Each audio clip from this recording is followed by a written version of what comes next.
न रहने को घर था, न पढ़ने को अच्छा स्कूल। अफसर बनने का था सपना, बन गए आईपीएस, हो गए सस्पेंड। केरल सरकार ने एक मामले में आईपीएस अधिकारी एस सुजीत दास को निलंबित कर दिया है। एलडीएफ विधायक पीवी अनवर ने उनके खिलाफ गंभीर आरोप लगाए थे। अनवर के साथ उनकी टेलीफोन बातचीत भी सार्वजनिक हो गई थी, जिसके बाद राज्य सरकार ने उन्हें निलंबित कर दिया। सुजीत दास वर्ष 2015 बेंच के आईपीएस अधिकारी हैं। उनके यहाँ तक पहुँचने की कहानी हर उस युवा को प्रेरित करती है जो जीवन में कुछ बड़ा करने की सोचते हैं। आइए जानते हैं कि सुजीत दास कैसे एक सामान्य परिवार से निकलकर आईपीएस बन गए।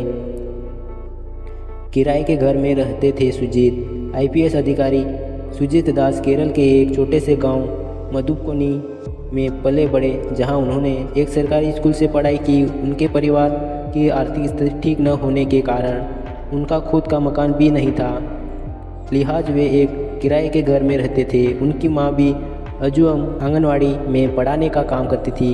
यही उनकी रोजी रोटी का साधन था। जब सुजीत का चयन आईपीएस के लिए हुआ था, तब उनकी मां आंगनवाड़ी से रिटायर हो चुकी थी।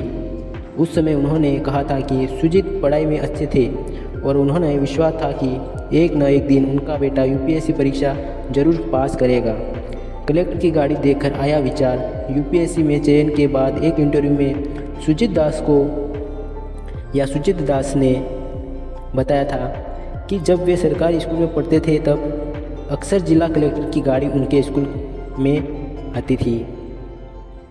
गाड़ी उनके स्कूल के रास्ते डीएम बंगले की ओर जाती थी। यह देखकर अक्सर उनके टीचर उनसे और उनके दोस्तों से कहा करते थे कि अगर वे भी अच्छे से पढ़ाई करेंगे तो वे भी एक दिन इस पद पर होंगे।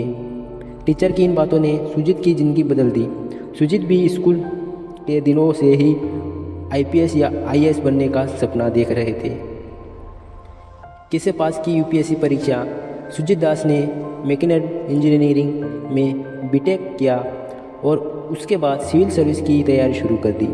उन्होंने एक इंटरव्यू में बताया था कि उनके एक क्लासमेट अभिराम शंकर का चयन यूपीएससी में हुआ था, जिससे उन्हें लगा कि उन्होंने भी यूपीएससी के लिए प्रयास करना चाहिए। लिहाज उन्होंने 2012 में पहली बार यूपीएससी की परीक्षा दी, लेकिन सफलता नहीं मिली। इसके बाद उन्होंने वर्ष 2013 और 2014 में भी यूपीएससी की परीक्षा दी। उनका चयन फॉरेस्ट सर्विस में भी हुआ था। बाद में उनका चयन बेंगलुरु जोन में सेंट्रल एक्साइज और कस्टम डिपार्टमेंट और इंस्पेक्टर के लिए हो गया, जहां उन्होंने ज्वाइनिंग भी कर ली। यहां कार्य करते हुए उनका चयन आईपीएस के लिए हो गया। इस तरह वे 2015 में केरल केडर के आईपीएस बन गए। उन्होंने संघ लोक सेवा आयोग यूपीएससी की सिविल सेवा परीक्षा में कार्य करते हुए उनका चयन आईपीएस के लिए हो गया और इस तरह वे 2015 में केरल केडर के आईएएस बन गए। यूपीएससी की सिविल सेवा परीक्षा में 646वीं रैंक हासिल की थी। सुजीत ने कुछ दिनों तक चेन्नई में रहकर सिविल सेवा परीक्षा की तैयारी भी की। अब क्यों उनको निलंबित किया? सुजीत दास वर्तमान में केरल पदनमथिट्टा जिले के एक एसपी के पद पर नेतृत्व थे, लेकिन गुरुवार को राज्य सरकार ने उन्हें निलंबित कर दिया। दरअसल यह के विधायक पीवी अनवर ने राज्य के एक शीर्ष पुलिस अधिकारी पर अपराधियों से गठजोड़ होने का आरोप लगाया। अनवर ने अतिरिक्त पुलिस महानिदेशक कानून और व्यवस्था एमआर अजीत कुमार के खिलाफ सोने की तरह तस्करी, अवैध फ़ोन, टेलीफोन और हत्या और में शामिल होने जैसे गंभीर आरोप लगाए। इस दौरान उन्होंने एसपी सुजीत दास के साथ हुई अपनी बातचीत की रिकॉर्डिंग सार्वजनिक कर दी, जिसमें वे किसी का जिक्र करते हुए उसे एनडीजीपी का गॉडफादर कह रहे। इस क्लिप के आने के बाद राजनीतिक गलिया में तूफान मच गया, जिसके बाद आन फान में शासन ने सुजीत दास को निलंबित कर दिया।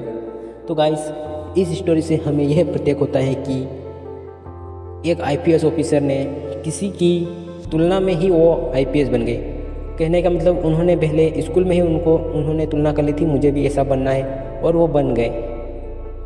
खैर, हालांकि उनका बुरा टाइम ये था कि उनको निलंबित कर दिया। अब उनको निलंबित कर दिया, क्यों कर दिया, वहाँ की सरकार ने क्यों किया? क्योंकि उसको झूठे आरोप में फंसाया गया। बहुत सारे लोग ऐसे होते हैं, कोई कमा के खाता है उसको खाने नहीं देते। बस इतनी सी बात कहता हूँ, आप कुछ करिए और आप भी कुछ बनिए। मिलते हैं एक नेक्स्ट वीडियो के साथ, तब तक के लिए बाय बाय, अपना ख्याल रखें। जय हिंद, वंदे मातरम।